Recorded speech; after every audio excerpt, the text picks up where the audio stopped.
Hello friends, I am Sanjeev. Welcome to SRS info. इस video में हम क्लास 10 के बायोलॉजी का चैप्टर लाइफ प्रोसेस से NCERT questions and answers discuss करेंगे। तो शुरू करते हैं। तो पहले कुछ एमसीक्यू क्वेश्चंस हैं, वो डिस्कस करते हैं। और पहला क्वेश्चन है, the kidneys in human beings are a part of the system for. तो किडनी बॉडी में कौन से सिस्टम का पार्ट है? तो हमारा आंसर होगा एक्सक्रीशन। तो जो किडनी है वो एक्सक्रीटरी सिस्टम का पार्ट है। अगला क्वेश्चन है, the xylem in plants are responsible for. तो जाइलम का काम क्या है मेनली? तो जाइलम का मेन काम है ट्रांसपोर्टेशन ऑफ वाटर, और वाटर के साथ वो मिनरल्स का भी ट्रांसपोर्टेशन करता है। अगला क्वेश्चन है, the autotrophic mode of nutrition requires. Autotrophic mode of nutrition की रिक्वायरमेंट क्या है? और autotrophic mode of nutrition mainly green plants perform करते हैं। तो जो ग्रीन प्लांट्स है उनको autotrophic mode of nutrition perform करने के लिए कार्बन डाइऑक्साइड, वाटर, क्लोरोफिल और सनलाइट चारों ही चाहिए होते हैं। तो हमारे इस क्वेश्चन का आंसर होगा ऑल ऑफ द अबव। अगला क्वेश्चन है, the breakdown of pyruvate to give carbon dioxide, water and energy takes place in. तो इस क्वेश्चन में आपको एक क्लू भी मिल जाता है कि एनर्जी कहाँ प्रोड्यूस होती है। तो एनर्जी बनती है माइटोकॉन्ड्रिया में, और कौन से फॉर्म में बनती है? ये बनती है एटीपी के फॉर्म में। How are fats digested in our bodies? Where does this process takes place? तो फैट्स हमारे बॉडी में कहाँ पर डाइजेस्ट होते हैं, और फैट्स के डाइजेशन का प्रोसेस कहाँ पर परफॉर्म किया जाता है? तो इसका आंसर देखते हैं। तो जो फैट्स है वो स्मॉल इंटेस्टाइन में डाइजेस्ट होते हैं। जब स्मॉल इंटेस्टाइन में फूड पार्टिकल्स एंटर करते हैं उसी समय दो ऑर्गन्स अपने एंजाइम्स या जूसेस भी सेक्रेट करते हैं। वो दो ऑर्गन्स कौन कौन से हैं? वो है लिवर और पैनक्रियास। तो लिवर सेक्रेट करता है बाइल जूस, और पैनक्रियास 3 एंजाइम सेक्रेट करता है जो है ट्रिप्सिन, लाइपेस और एमाइलेस। तो अब देखते हैं फैट कैसे डाइजेस्ट होता है। तो सबसे पहले लिवर से जो बाइल जूस सेक्रेट होता है वो फैट को डाइजेस्ट करता है या फैट का इमल्सिफिकेशन करता है, और जो फूड के लार्ज पार्टिकल्स हैं उन्हें थोड़े छोटे पार्टिकल्स में कन्वर्ट कर देता है। और बाइल जूस का एक और काम होता है, लेकिन उससे पहले आपको ये पता होगा कि जो फूड पार्टिकल है जब वो स्टमक में पहुंचता है एसिडिक फॉर्म में होता है। क्यों? क्योंकि वो HCl के साथ मिक्स होता है, और स्टमक के इनर लेयर को प्रोटेक्ट करने के लिए स्टमक में म्यूकस प्रेजेंट है जो स्टमक के इनर लेयर को बचा सकता है डैमेज होने से, लेकिन स्मॉल इंटेस्टाइन के पास ये म्यूकस का लेयर नहीं है। तो इसीलिए जो बाइल जूस है, जो फूड है उसको थोड़ा न्यूट्रलाइज करता है। कैसे?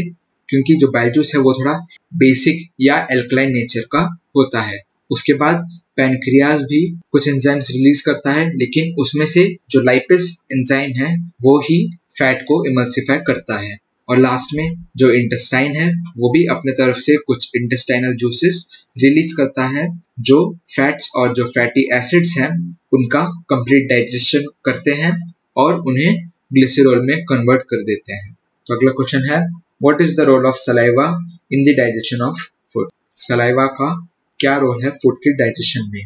तो सलाइवा कौन सेक्रेट करता है? सलाइवा सेक्रेट करता है सलाइवरी ग्लैंड, और सलाइवा में सलाइवरी अमाइलेज प्रेजेंट होता है, और ये स्टार्च जो फूड में प्रेजेंट होता है उसे शुगर में कन्वर्ट कर देता है।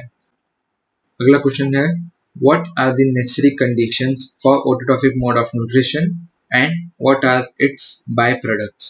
इसी का एक एमसीक्यू क्वेश्चन हमने अभी डिस्कस किया था, और हमें वही आंसर इसमें भी देना है, और साथ में हमें इसके जो बाय प्रोडक्ट्स हैं वो कौन कौन से हैं वो भी बताना है। तो ऑटोट्रॉफिक मोड ऑफ न्यूट्रिशन जैसे कि आपको पता है ग्रीन प्लांट्स परफॉर्म करते हैं, और ग्रीन प्लांट्स इसमें फोटोसिंथेसिस का प्रोसेस परफॉर्म करते हैं जिससे वो फूड बनाते हैं।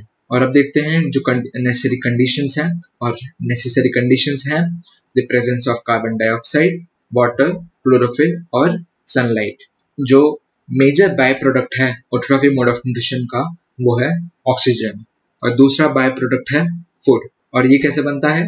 ये बनता है जब वाटर और कार्बन डाइऑक्साइड सनलाइट और क्लोरोफिल के प्रेजेंस में कंबाइंड होते हैं। तो ये थे उनके बाय प्रोडक्ट्स।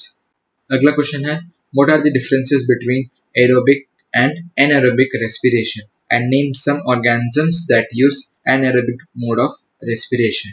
तो हमें इस क्वेश्चन में सिंपली एरोबिक और एनारोबिक रेस्पिरेशन के बीच का डिफरेंस बताना है। तो जो एरोबिक रेस्पिरेशन है ये परफॉर्म होता है ऑक्सीजन के प्रेजेंस में, और एनारोबिक रेस्पिरेशन ऑक्सीजन के एब्सेंस में परफॉर्म होता है। एरोबिक रेस्पिरेशन में जो फूड है उसका कंप्लीट ब्रेकडाउन होता है, लेकिन एनारोबिक रेस्पिरेशन में फूड का सिर्फ पार्शियल ब्रेकडाउन होता है।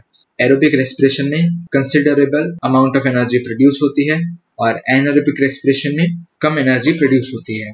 और एरोबिक रेस्पिरेशन में 38 मॉलिक्यूल्स ऑफ एटीपी प्रोड्यूस होते हैं, लेकिन जो एनारोबिक रेस्पिरेशन है उसमें सिर्फ 2 मॉलिक्यूल्स ऑफ एटीपी प्रोड्यूस होते हैं। और ऑर्गेनिजम्स जो एरोबिक रेस्पिरेशन परफॉर्म करते हैं उनके कुछ एग्जांपल्स हैं human beings, dogs etcetera.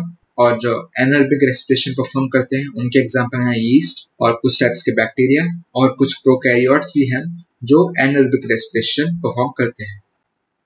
How are the alveoli designed to maximize the exchange of gases? तो इसमें हमें एल्वियोली का जो डिजाइन है वो एक्सप्लेन करना है, और वो डिजाइन कैसे गैसेस एक्सचेंज को मैक्सिमाइज करता है।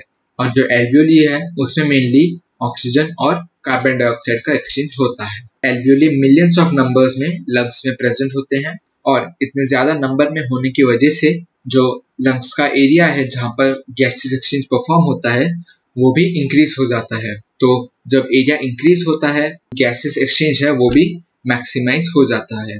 तो ये था एल्वियोली का डिजाइन और कैसे वो गैसेस एक्सचेंज को मैक्सिमाइज करता है।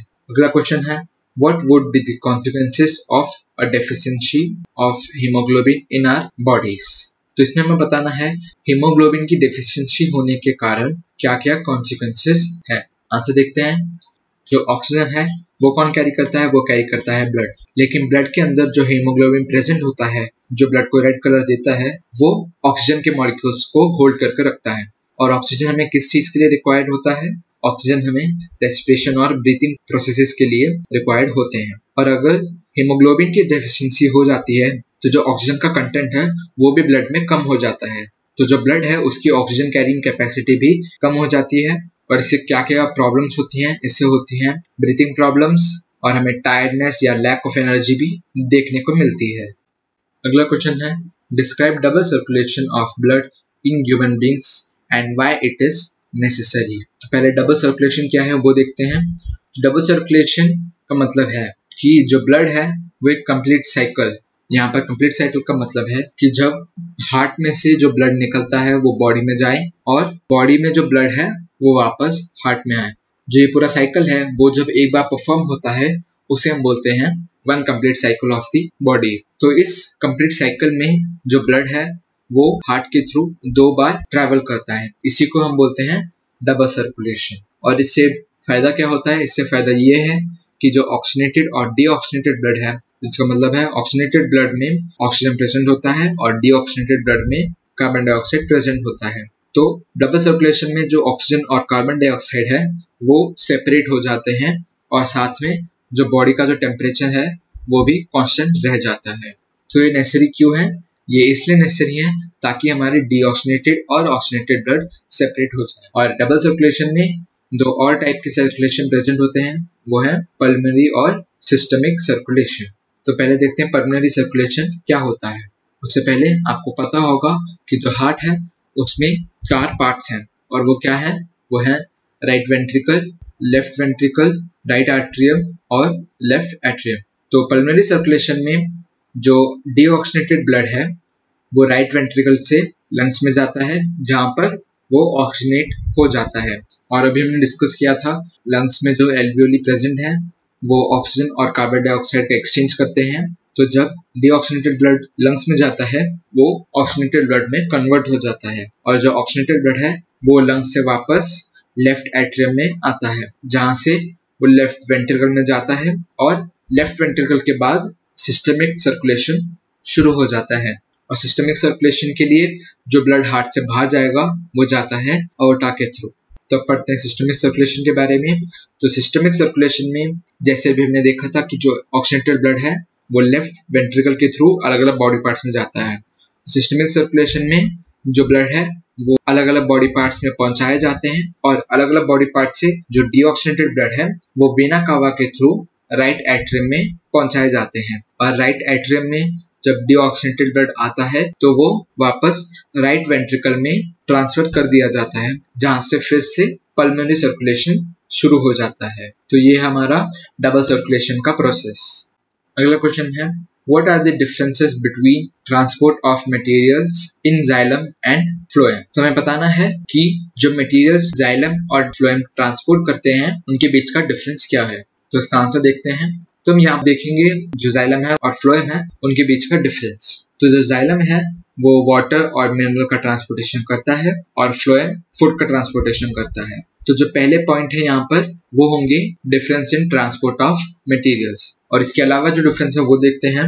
जो जाइलम है वो सिर्फ एक डायरेक्शन में वाटर और मिनरल का ट्रांसपोर्टेशन कर सकता है, मतलब ये यूनिडायरेक्शनल ट्रांसपोर्टेशन परफॉर्म करता है, लेकिन जो फ्लोएम है वो दोनों तरफ ट्रांसपोर्टेशन कर सकता है। और जो जाइलम है वो ट्रांसपोर्टेशन के लिए एक सिंपल फोर्स का यूज करता है, लेकिन जो फ्लोएम है वो एनर्जी का यूज करता है, और एनर्जी कौन सी फॉर्म में?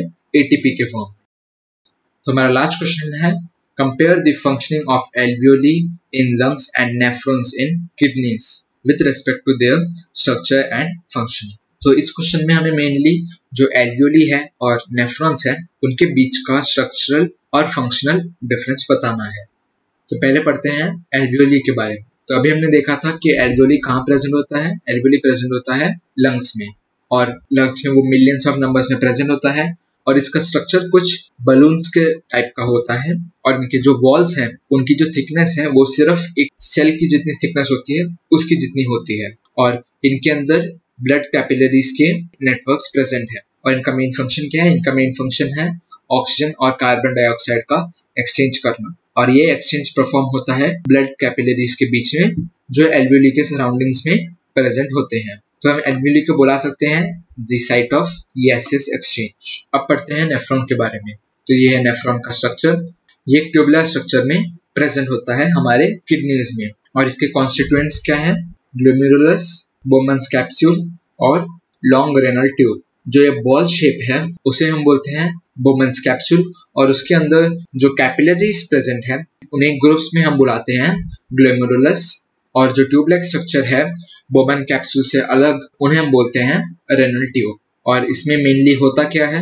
इसमें जो नाइट्रोजनस वेस्ट है वो कलेक्ट होता है, और ये जो नाइट्रोजनस वेस्ट है वो कहाँ से आता है? वो आता है ब्लड से, और ब्लड नेफ्रॉन्स के अंदर रेनल आर्टरी के थ्रू एंटर करता है, और जो वेस्ट है वो यूरिन के फॉर्म में कलेक्टिंग डक्ट में कलेक्ट हो जाते हैं, और कलेक्टिंग डक्ट में कलेक्ट होने के बाद ये किडनी से बाहर निकलते हैं, और किडनी से बाहर निकलने के बाद यूरेटर के थ्रू यूरिनरी ब्लैडर में जाकर स्टोर हो जाते हैं। तो ये था एल्वियोली और नेफ्रॉन के बीच का डिफरेंस, और इसके साथ हमारा लाइफ प्रोसेस के एनसीईआरटी क्वेश्चंस एंड आंसर्स का डिस्कशन पूरा होता है। Thank you.